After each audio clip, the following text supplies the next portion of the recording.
தாய் தமிழ் உறவுகளுக்கு வணக்கம். திமுக வேட்பாளர் தபால் மூலமாக ஓட்டு கேட்கிறார். திமுக வேட்பாளர் தபால் மூலமாக ஓட்டு கேட்கிறார் என்ற தலைப்பில் இந்த காணொளியை காண்கிறோம்.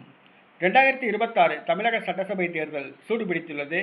இறுதி கட்டத்தை எட்டியுள்ளது. நாட்கள் குறைவாக இருப்பதால் வேட்பாளர்கள் பரபரப்பில் உள்ளனர். இந்த சூழ்நிலையில் திமுக பெண் வேட்பாளர் ஒருவர் தபால் மூலம் வாக்காளர்களுக்கு கடிதம் அனுப்பி ஓட்டு கேட்கிறார்.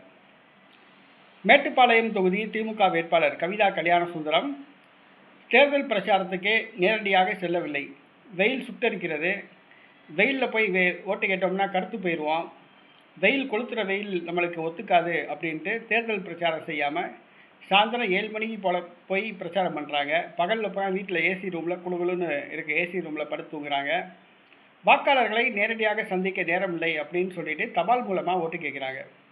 வாக்காளர்களை தேர்தல் நேரத்தில் கூட சந்திக்க முடியலன்னா தேர்தலுக்கு பிறகு இவங்க எப்படி வாக்காளர்களை சந்தித்து அவங்களுடைய குறைகளை தீர்ப்பாங்க? அதான் கேள்வி.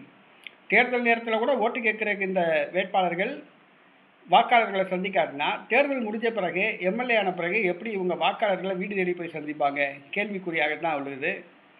தற்பொழுது ஓட்டு கேட்குறதுக்கே நேரடியாக போக மாட்டேங்கிறாங்க இந்த திமுக பெண் வேட்பாளர். தபால் மூலமாக ஓட்டு கேட்குறாங்க. கண்டிப்பாக மக்கள் உங்களுக்கு தான் ஓட்டு போடுவாங்க. எதிர்பாருங்க. ரிசல்ட்டு நல்லபடியாக வரும்.